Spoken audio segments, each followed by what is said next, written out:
Assalamualaikum warahmatullahi wabarakatuh. Alhamdulillah, alhamdulillahi rabbil alamin. Assalatu wassalamu ala asrafil anbiya'i wal mursalin Sayyidina wa maulana Muhammadin. Asyhadu an la ilaha illallah wal malikul haqqul mubin wa asyhadu anna Muhammadan abduhu wa rasuluhu was-sadiqul wa'dal amin. Allahumma shalli wa sallim wa barik wa karim ahzanul nabil karim ihdinil lazi min jamalika wa innal lazi min jalalika wa innahu min kitabika wa tahirin wal mujahidina amma ba'du ibadallah wa ittaqullah. Bersyukur kita kehadirat Allah dengan mengucapkan alhamdulillahirabbil alamin atas segala limpahan karunia rahmah dan hidayahnya, serta dengan ridhonya izinnya juga kita dapat bertemu dan belajar mengenal hakikat amal dan ibadah demi meningkatkan iman dan takwa kita kepada Allah Subhanahu wa taala. Insyaallah bersalam dan berselawat tidak akan pernah kita lupakan. Marilah sama-sama kita sampaikan kehadiran junjungan kita Nabi Allah, Nabiul Akhirul Zaman, Rasulullah Muhammad sallallahu alaihi wasallam. Atasnya kalimahnya kita kalamkan bersama-sama dengan membacakan Allahumma sholli ala sayyidina Muhammad wa ala alihi sayyidina Muhammad. Jamaah yang dirahmati Allah, kaum muslimin dan muslimat rahimakumullah dimanapun berada. Bertemu lagi dengan saya Guru Mursyid Syekh Nur Muhammad Buya Irwan Maulana Al-Khalidi, Pasaman, Sumatera Barat, dalam maqam majelis dzikir Ma'rifatullah, tentunya dalam naungan Yayasan Islam Hidayatul Mubarakah Indonesia. Lebih khusus lagi yang kita hargai dan kita puji dan junjung dalam sarana ini adalah makom siar. Apa makom siar kita? YouTube Buya Pasaman Timur.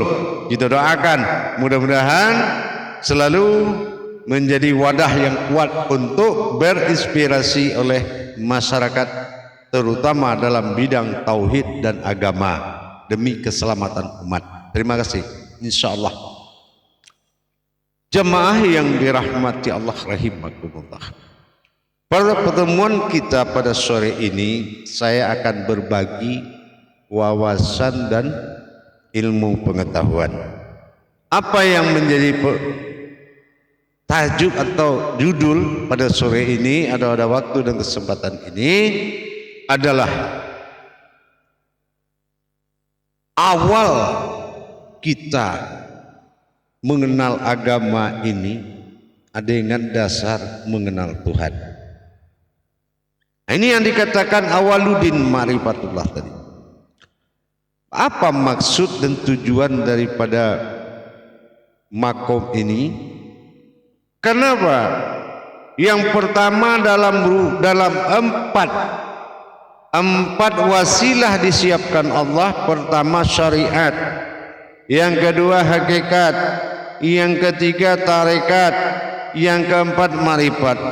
Ini makom, ini wadah, artinya bukan jenis tingkatan ibadah, cuma ini makom.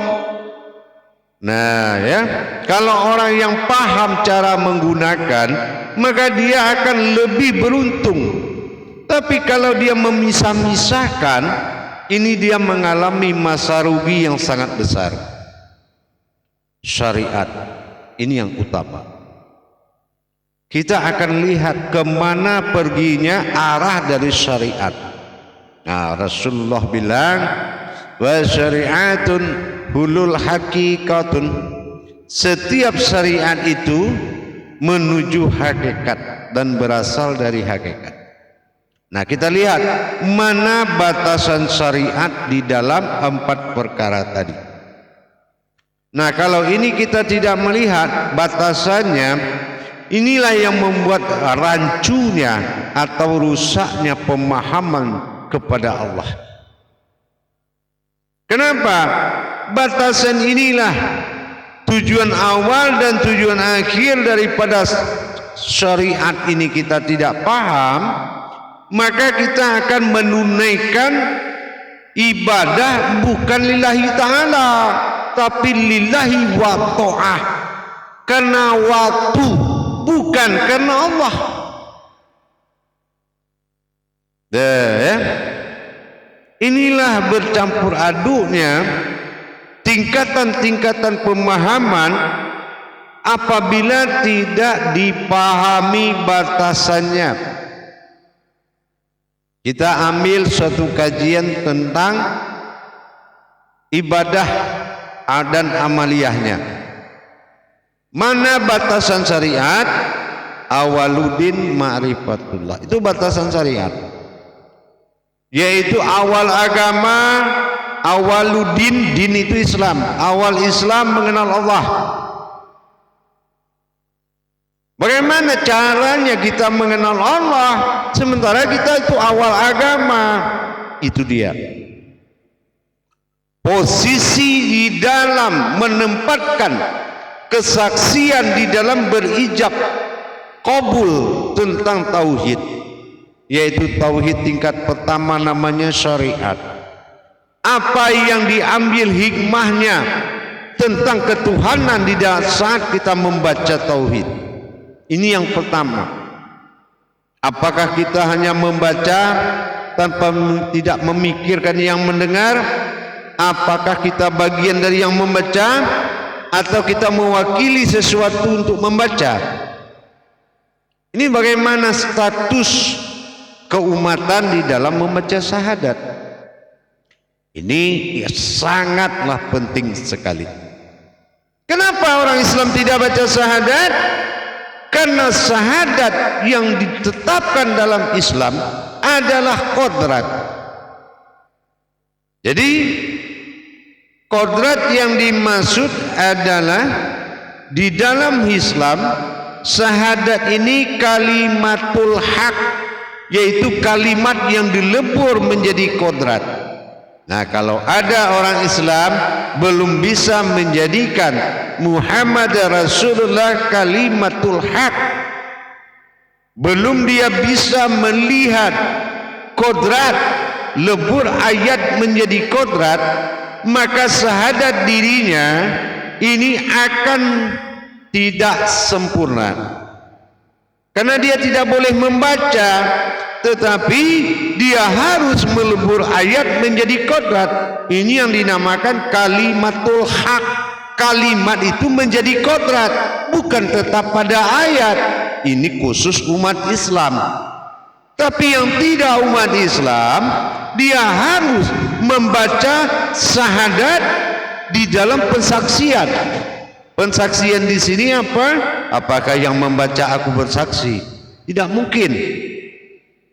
Dia aja belum tahu agama, belum tahu kajian, belum tahu ulasan. Tapi kenapa dia mengkaji? Bersaksi berarti ada yang mendengar. Siapa yang mendengar? Nah, ini kita harus pastikan.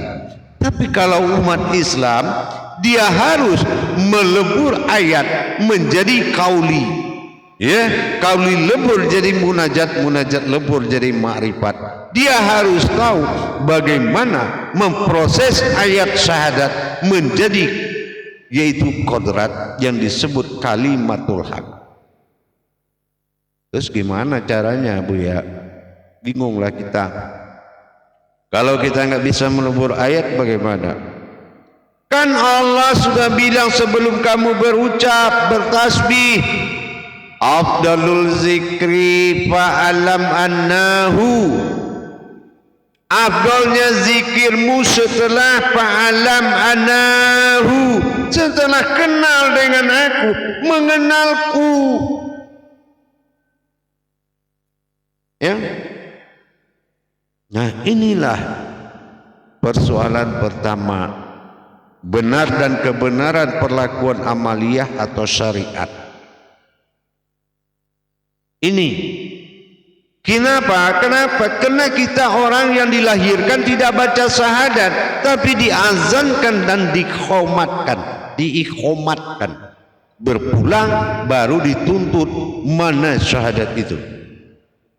Khusus istimewa, diberikan waktu kesempatan orang Islam dari lahir tidak asyhadu an la, tidak Allahu akbar, ada yang perwan Allahu akbar, asyhadu la ilaha illallah. Tapi syahadat pintu gerbang awal kamu menjadi kodratnya Allah di saat kembali alif kepada alif. Makanya ditunggu dalam masa sakaratul maut. Ini menjadi persoalan. 24 kalam yang berlaku dalam 24 jam. Ini awaluddin ma'rifatullah. Awal agama mengenal Allah. Rukun Islam yang pertama adalah syahadat. Ini harus benar-benar dituntaskan keberadaan dirimu dan Tuhan yang dibaiat dalam kalimat Allah dan Muhammad Rasulullah. Ini adalah Baitullah. Diberikan Islam, dihalalkan, ada kodrat bernama Allah, ada yang bersifat Tuhan, ada kodrat bernama Muhammad yang bersifat umat. Ini kalau enggak ketemu di dalam perbuatan perintah ibadah, syahadatmu bukan artinya menyatukan. Syahadat artinya menyatu, tapi bagi yang tidak mampu, tidak paham, bagi syahadatnya belum menyatu menjadi alif, belum ada lambang Tuhan di situ. Yang terakhir, lihat titik akhir dari mengenal Allah ini apa. Ini yang dikatakan dalam kajian, kesempurnaan kodrat Allah pada diri kita dalam bersyariat itu adalah keputusan, keyakinan, tauhid yang nyata. Artinya tauhid adalah syahadat. Syahadat ini menyatu. Syahadah langsung ahad menjadi satu. Nah, bagaimana kita menyatukan yang di Baitullah dibaiat oleh Allah dalam kalam la ilaha illallah, kalimat Baitullah, dan Muhammad Rasulullah menyatu di dalam wujud yang menghadap kepada yang menjadikannya. Ini ya, Allah yang dijadikan, ada Allah yang menjadikan. Ini contohnya Allahu hu Allah. Nah, ini kodratnya. Mana keakuan Tuhan pada Allah yang disembah, mana keakuan Tuhan pada dirinya yang menyembah. Ini juga akan kita pahami, karena fungsi Allah itu ada dua. Rabbil alamin, Tuhan dari sekalian alam. Ilahinas, Tuhan bagi diri. Berdirilah Tuhan bagi diri, barulah disembah oleh sekalian alam. Ini Allahu dan Allahu hu Allah. Jadi harus dipahami, dipelajari. Makanya syariat diharapkan membawa agama ini benar-benar memiliki mata hati untuk ditujukan ke kita, supaya apa yang kita baca ada makomnya, bukan seperti sampah yang dibaca tempat jelas. Sampah juga ada makomnya, ada tempatnya. Tapi bagi penamaan Allah, ingat, awaluddin ma'rifatullah, awal agama mengenal Allah. Allah itu siapa? Asmanya. Asmanya ini dikenal melalui apa? Melalui diri. Man arafa nafsahu wa qad arafa rabbahu. Barang siapa yang mengenal diriku, niscaya dia akan mengenal aku. Bukan diri kita, tapi dirinya. Mana hak-hak Allah yang akan akan menjadi pengsaksian dimanapun kita berada. Jadi pemahaman syariat adalah suatu syarat yang berisyarat, bukan syarat bergerak, bukan syarat membaca, tetapi sebuah syariat yang bersyarat, artinya memenuhi syarat dan memperagakan isyarat, memenuhi syarat, memperagakan isyarat. Jadi gerakan Islam, gerakan syariat adalah sebuah isyarat, bukan sebuah gerakan tanpa isyarat. Isinya ada yang digerakkan. Inilah amanah. Amanah qabla mutu anta mutu, rasakan dan jalankan mati sebelum mati. Itu bukan bunuh diri, artinya ini ada mutu. Kalau bunuh diri maut, itu beda. Kalau mutu berarti kita harus bisa mematikan kemanusiaan, menghidupkan diri ketuhanan kita untuk mencapai makrifat kepada Allah. Ini syariat sebagai kesempatan dan wadah yang paling bagus. Jadi tidak boleh meninggalkan syariat. Ya, tidak boleh meninggalkan selangkah pun syariat, karena itu adalah peragaan zahirnya Allah yang akan menjadi iman bagi kita. Agama itu iman, ya, diri itu ilmu. Nah, kita contohkan, ada Al-Quran mengatakan ruku dan sujudlah engkau, tapi tidak ada Al-Quran mengatakan berdiri dan duduklah engkau. Ini awal dan akhir. Sementara Allah bersifat awal. Allah fil awalul, wallahi fil akhirun. Aku juga yang awal, aku juga yang akhir.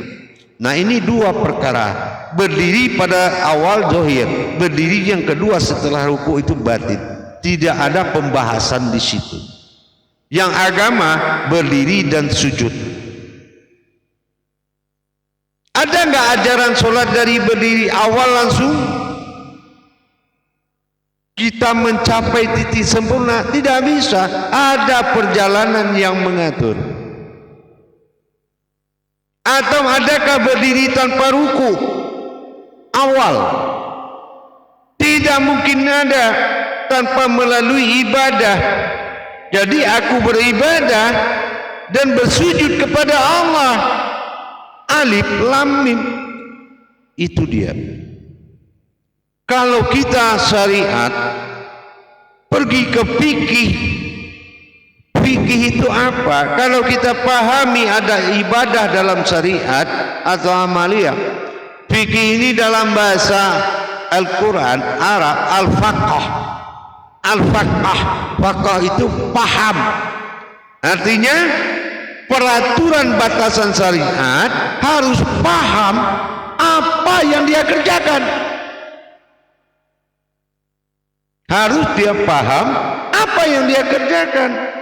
Bukan boleh tidak, bukan peraturan boleh tidak. Fikih itu al-faqah. Faqah itu paham, mengerti maksudnya, apa makna-makna yang terkandung dalam gerakan. Makanya sholat menjadi fardu ain, fardu wajib ain menyaksikan. Kalau kita nggak paham, nggak ada yang disaksikan, disitulah setan dan iblis akan menjadi dan mengisi pandangan kosongmu. Karena apa? Karena kamu menghadapi Tuhan yang kosong. Nah, dengan demikian mulai kita tingkatkan belajarnya, ya. Dihimbau kepada jemaah kita yang bersyariat, jangan kamu kehilangan rukun dalam rakaat. Rukun adalah fiil, yaitu makna yang terkandung, sementara rakaat adalah af'al, af'al yang bergerak. Jadi jangan sampai pandanganmu tidak bertemu yang menggerakkanmu. Nah, ya, kalau yang bergerak ini kullu nafsin za'iqatul maut, dia hidup dan akhirnya dia mati. Ini yang digerakkan, yang diibadahkan, yang menggerakkan. Nah, jadi jangan sampai sholatmu dipimpin mayat, ya.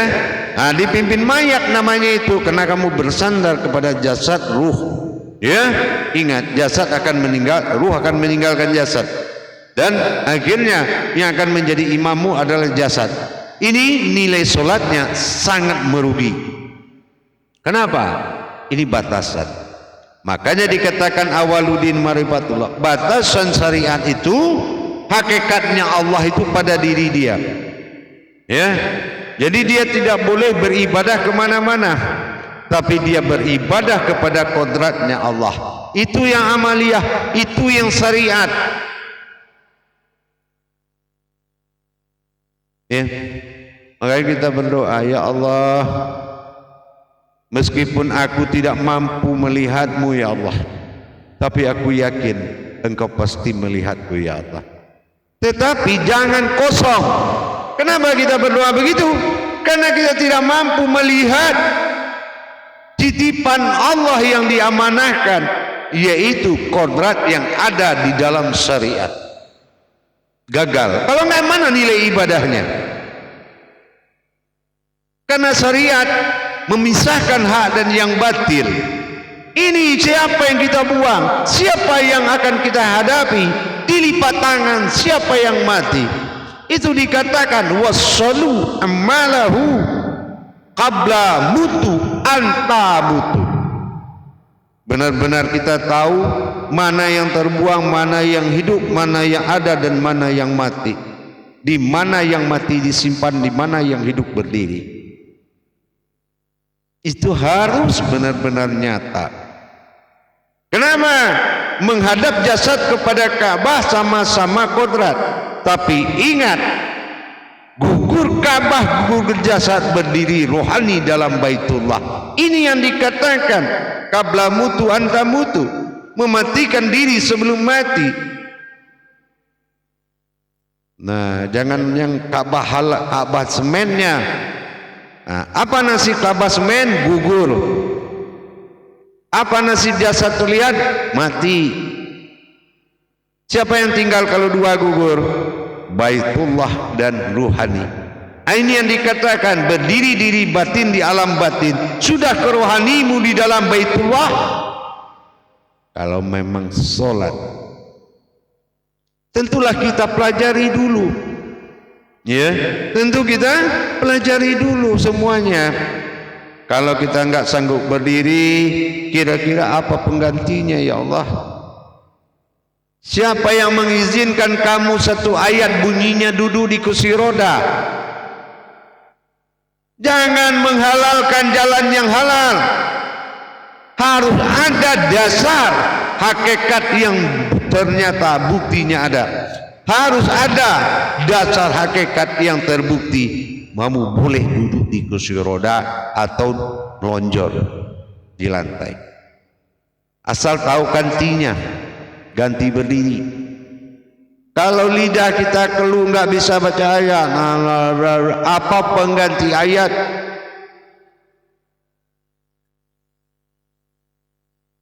Dan semua hakikatnya sudah disiapkan oleh Allah. Dilihat dari sisi amaliyah memang kurang baik nasibnya orang sakit. Dilihat dari sisi qadariyahnya, kodrat hakikat, beruntunglah orang yang sakit. Sekali lagi saya ulang, dilihat dari sisi amaliyah merugi orang yang sakit. Dilihat dari sisi ruhaniyah, hakikat kepada Allah, beruntung orang yang sakit. Nggak susah-susah dia berdiri. Tapi sudah tahu, dan apakah sudah ada yang memberitahu? Sekarang ada bantahan, kami udah tua-tua Pak Imam, jangan panjang-panjang ayatnya. Itu yang ngomong nafsu dan akalmu. Nafsu dan akal. Karena yang dilihat dalam berakaat itu tenaga, dan yang dilihat dalam berayat bukan terdengar, tetapi dari mana ayat itu muncul dan kemana kembali ayat itu. Inilah kalau ibadah sudah diserahkan ke mayat, banyak alasan jadinya. Jadi alhamdulillah jamaah, dengan adanya saya ingatkan kepada kita kaum muslimin dan muslimat, mari kita tingkatkan perintah Rasul, yaitu syariatul halal hulul akikah. Syariat itu dia menuju hakikat. Kalau enggak, dari mana syariat itu dapat gerakan? Kalau dia tidak kaji, berarti dia tidak mau tahu dengan ibadah. Maka merugilah, wal asri innal insan, manusia yang merugi yang tidak tahu apa hakikat dari tujuan Tuhan. Alhamdulillah, mudah-mudahan bermanfaat buat kita. Insya Allah di lain waktu kita akan sambung lagi. Alhamdulillah, bagi para jemaah, silakan kalau yang ingin mendapatkan tuntunan seminggu sekali, silakan cari aplikasi Buya Pasaman Timur, mendaftar dan isi daftarnya, dan bertemu dengan saya seminggu sekali. Insya Allah. Dan bagi yang sudah memahami, saya minta maaf, hanya mengganti mengingatkan saja supaya tidak lupa. Tetapi yang belum paham, silakan buru-buru cepat untuk mendaftarkan diri dan menerima bimbingan tuntunan. Perhatikan, ya, perhatikan di surat Al-Kahfi 17. Assalamualaikum warahmatullahi wabarakatuh.